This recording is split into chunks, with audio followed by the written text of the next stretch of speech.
Hello guys, pag-usapan lang natin si Carla Estrada. Ayon kasi sa bali-balita, OMG Carla Estrada sa chikang nagparitoke siya. Ako pa rin to. Ayon kasi kay Carla Estrada. Ayon sa karagdagan bali-balita, nagsalita na ang TV host at celebrity ma'am na si Carla Estrada inggil sa mga kumakalat na chika di umano may nagbago sa kanyang muka. Ito ay matapos siyang mag-guest sa Pinoy Big Brother Celebrity Edition 2.0 para makausap ang anak at isa sa mga teen housemate na si Lela Ford. Sa naturang episode, bagamat hindi personal na nagkita at nagkausap sina Carla at Lela, ay mapapanood na nasa magkaibang bahagi sila ng bahay ni Kuya at nag-usap via phone call. Halata ang pagiging emotional ng dalawa na first time magkalayo ng sobrang tagal ng panahon. Ayon kasi sa balita.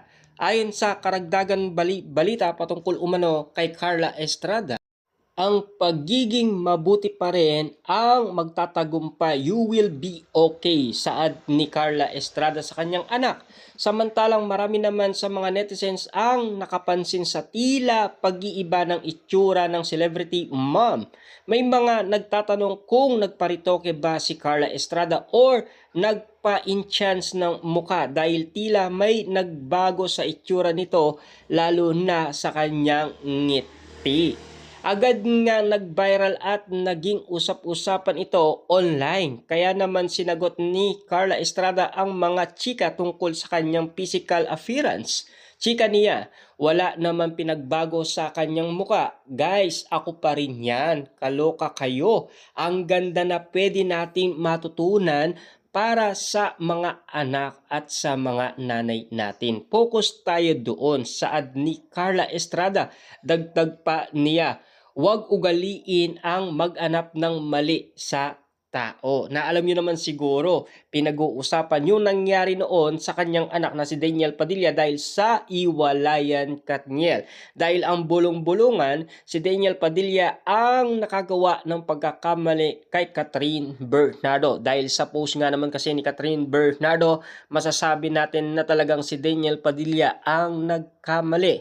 Dahil ayon kay Catherine Bernardo, marami ng beses siyang nagpasensya or nagbigay ng chance kay Daniel Padilla. Subalit ngayon ay masaya na ang dalawang magkasintaan na ngayon may iba ng partner tulad ni Daniel Padilla, si Kyla Estrada, tulad ni Catherine Bernardo, si Mayor Mart Alcala. Bagamat wala pang pag-amin umano sa kanilang relasyon. Subalit si Daniel Padilla hindi niya nilihim umano ang kanyang kasintaan na si Kyla Estrada. Bagamat natutuwa ang pamilya ni Kyla Estrada sa ngayon dahil nakikita nila na talagang kinikilig siya kay Daniel Padilla. Ganun pa man, si Carla Estrada naniniwala pa rin na talagang nag-i-enjoy na ang kanyang anak na si Daniel Padilla. Ganun pa man, talagang si Carla Estrada binigyan niya ng chance para matupad ni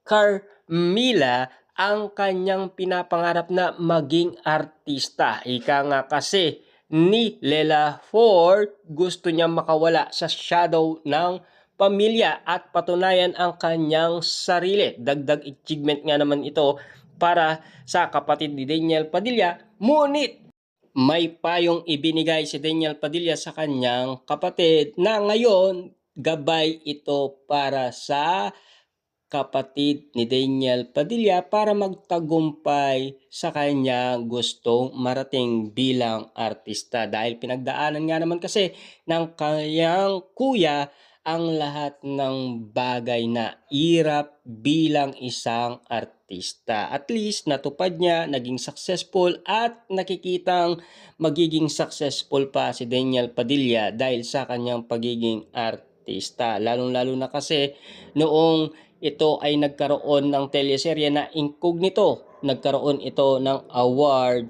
sa South Korea na International Award na talagang inangaan siya ng karamihan. Lalong-lalo na kasi Masaya na si Daniel Padilla kay Kyla Estrada dahil sa mga nakikita ng kanyang fans. Lalong-lalo na kasi ang mga Dilulo fans ay talagang kinikilig nga naman kasi tuwing nakikita sina Daniel Padilla at Kyla Estrada magkasama. Lalong-lalo na kasi nagkagulo nga naman kasi sa social media noong magkasama sina Daniel Padilla at Kyla Estrada sa El Nido, Palawan. Nagbakasyon nga naman sila at kasama ang kani-kanilang mga kaibigan.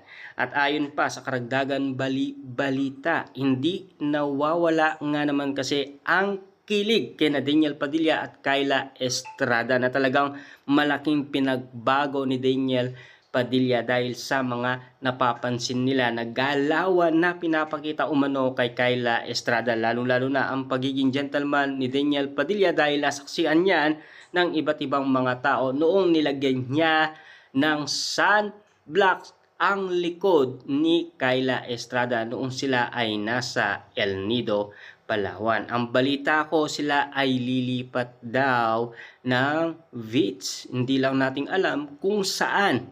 Kaya aanapin natin lahat ng posibleng kung ano ang kwentong kumakalat ngayon kina Daniel Padilla at Kyla Estrada. At ang kumakalat na balibalita ngayon, Jelly de Belen kinilig kina Daniel Padilla at Kyla Estrada spotted nga naman kasi yan. Ngunit may mga karagdagang katanungan kay Jelly de Belen na talagang tila kinagulat niya dahil ang balita mabubuntis daw si Kyla Estrada. Ngunit ang sagot niya ay hindi daw totoo dahil ika nga ni Jelly de Belen, sasabihin daw ng kanyang kapatid kung meron nangyaring pagbubuntis kay Kyla Estrada. Sa ngayon, wala pa naman naniniwala dahil si Jelly de Belen ay hindi umano siya naniniwala sa mga issue